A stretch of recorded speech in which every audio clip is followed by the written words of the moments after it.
Today, June 3rd, is the feast day of St. Charles Lwanga and the Ugandan martyrs who were killed in the mid-1880s.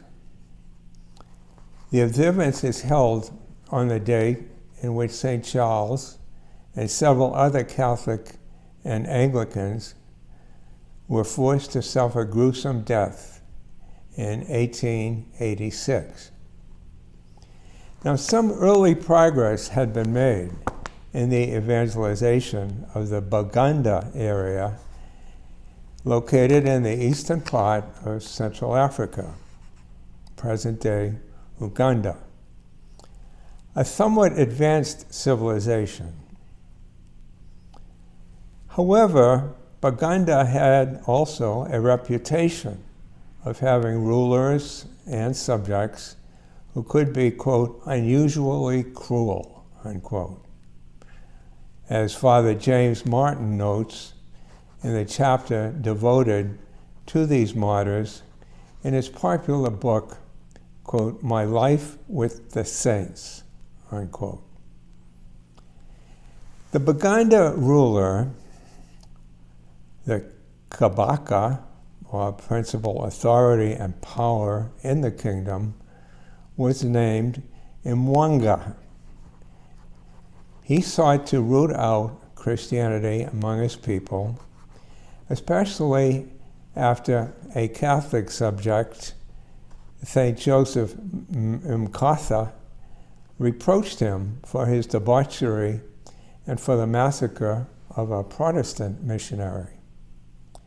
Lwanga was a pedophile who, during this period, became increasingly angry with Christian pages in his service because of their rejection of his sexual advances. St. Joseph Mkasa was beheaded, and then a second killing followed.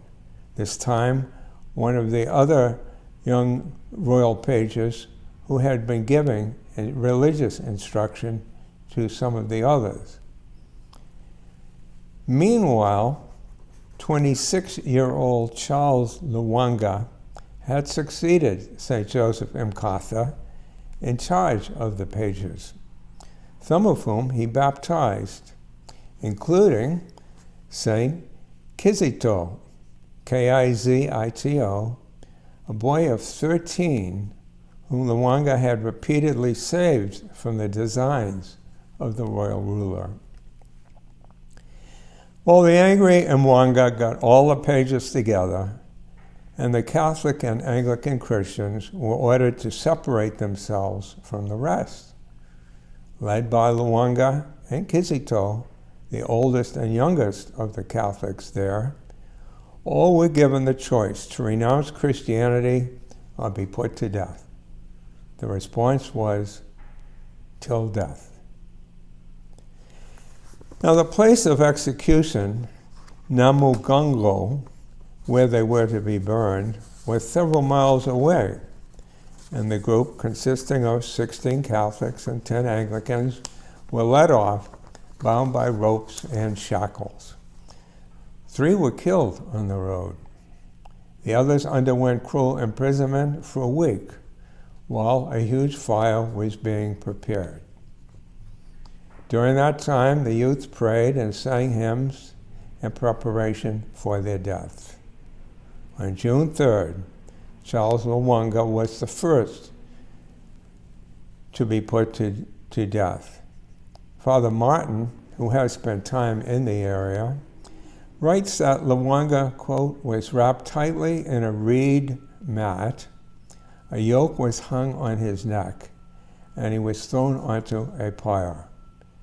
Taunting his executioners, Charles is said to have shouted, "You are burning me, but it is as if you are pouring water over my body." Before he died, he cried out, "Katonda," or "my God." The companions were martyred in the same horrible fashion, praying and encouraging one another. The final words of the young Kizito were, "Goodbye, friends. we're on our way. In all, some 45 Christians ultimately were to be martyred at Namugongo, 22 Catholics and 23 Anglicans. What was the upshot? Well, it recalls the quote from Tertullian in the 3rd century, quote, "As often as we are mown down by you, the more we grow in numbers. The blood of Christians is the seed," unquote. The Bagandas in secret continued with evangelization, and when missionaries a few years later returned, they discovered some 500 Christians and double that number of catechumens taking instruction. All 22 of the Catholic martyrs were canonized in 1964 by Pope Paul VI, now St. Pope Paul. Then 5 years later, in 1969, as the first pope to visit sub-Saharan Africa, Paul VI laid the foundation stone of the shrine to be built in Namugongo in honor of St. Charles Lwanga and his companions.